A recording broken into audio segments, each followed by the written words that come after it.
See, I start to lower in the second half of the backswing, and you see my butt go through the wall. And then from then on, I'm not going to really move into it anymore. So my butt's going to appear behind the wall. My tailbone is on the wall where my tailbone started. Now my left cheek's through it. That down the line looks so much like Sneed right there. Got some similarities for sure. A lot of space to play in. My right arm is on the shaft plane or even under it slightly, which is a real nice place to be to stabilize the face. You'll see that face is not really twisting much in that interval. Then we create a little space there, land into the left and turn out of the way. You can see when I change directions, my hands are still floating up as my pelvis kind of starts to fall down and unwind. So I've already landed into my left foot and my hands are still way up there. Part of the reason I can make fairly significant speed is that I'm creating all that stretch and ready just to unload. And I transport fairly significant angles. Kind of hard to hit behind it from that point in time.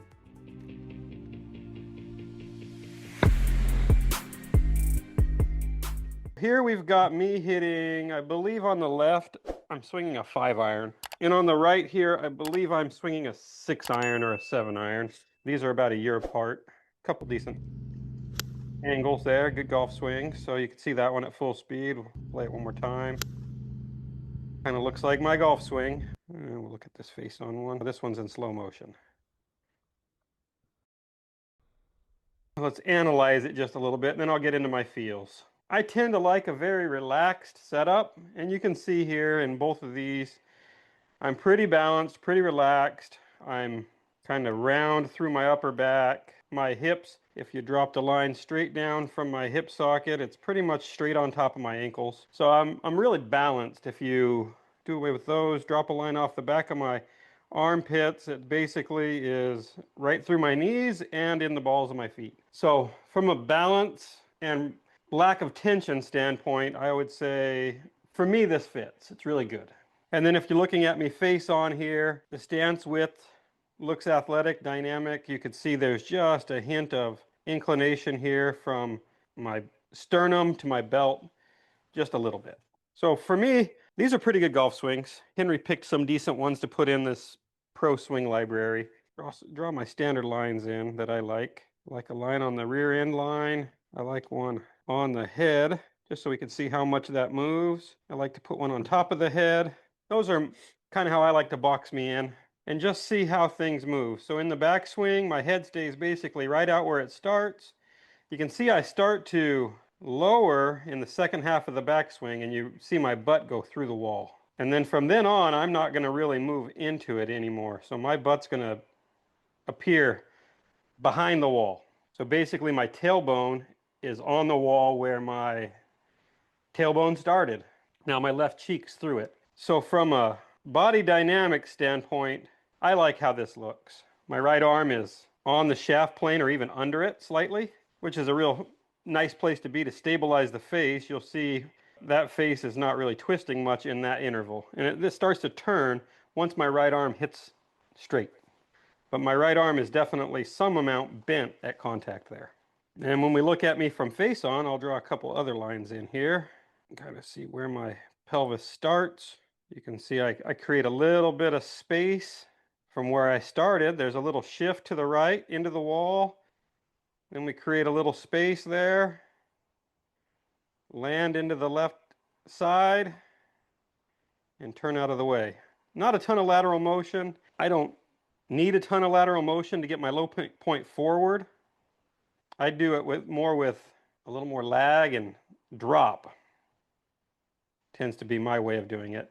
Now, things that I would say I don't really like about this, I don't like how my right foot works sometimes with my irons. It gets a little glued in the ground. It doesn't do that with a driver when I'm really going at it, but with my irons, it tends to get a little glued in the ground more than I might want to see it.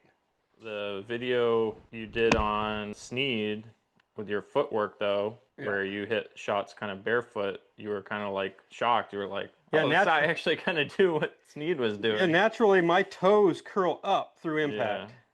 And you can see how both of these swings, these are a year apart. They're one club different. And you can see my right foot doing the same thing in both situations. So It's how I do it. I hit the ball fairly solid, so I'm not going to change it. Clearly there, Milo is using that right foot to gap away. So this is what we talk a lot about, like if you've been watching some of the Fast Eddie videos.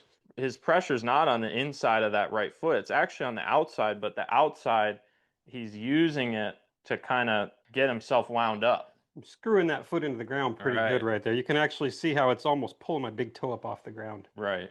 What I've always liked about your swing, Milo, is like if you drew a line on your right ear there, I always lean on somebody being pretty neutral in their windup. I just love how, relatively stacked up you are. A driver, you might be a little more leaned away, but like, I just think for an iron, like, there's not a lot that can go wrong with your low point from there. Whereas a lot of golfers I see, their head is like where your right elbow is. That's a problem. Yeah, it makes it a little challenging. So from a dynamic standpoint, you can see when I change directions, my hands are still floating up as my pelvis kind of starts to fall down and unwind. It's part of the reason, so I've already landed into my left foot and my hands are still way up there. It's created a big old stretch. Part of the reason I can make fairly significant speed is that I'm creating all that stretch. So that system is wound very taut at this point in time and ready just to unload. And I transport fairly significant angles. At P6 there, my hands are dead right in front of my right leg. Kind of hard to hit behind it from that point in time. That down the line looks so much like Sneed right there. It got some similarities for sure. A lot of space to play in. So what about some feels you've kind of... Current feels? I'm always trying to widen out my golf swing. If anything, my right arm wants to overfold slightly on me. And my turn gets shortchanged. So if my turn gets short and my right arm overfolds, then I can get a little steep and I can lose the ball right. So as long as I'm making a full wind up and I'm keeping some width in the system, I have pretty good control. The other thing I really focus on is I try to maintain my height in the backswing as long as I can. But you can see I start to fall. I maintain my height till about left arm parallel, pretty good. And then I start to fall down as my hands finish. Stop it right about where you start to transition. So you're about shaft parallel. Right about, I transition about well, that. No, I mean, sorry, go to like the top. I just want to see where you're. So there you go, guys, with a 6 iron. Now, I don't know if he's always at parallel at the top, but there's a big one for you. If you're looking for a little distance this off season, let that left heel get up. You're hearing Milo too say, hey, for me, I need to feel like I keep my height, make a good wind up. And look at that. Hands get up high. And not him lifting his arms. He's winding up the system. That's how he gets them up there. And then he gets that shaft parallel to the ground. If you guys could get there, I promise you, you're going to get a little more distance out of your swing. So I actually like this swing 1 year later, the one on the right. I like that I got to parallel. I want to make sure I'm not letting my swing get too much shorter. I'm not getting younger. So I want to keep it long. You just wanted to look pretty for the video. That's what it was. No, I like that it's up to parallel. So these two swings are probably about a year apart. And if we look at, you can tell they're filmed on different devices. So, but those grips look kind of the same, right? Yep.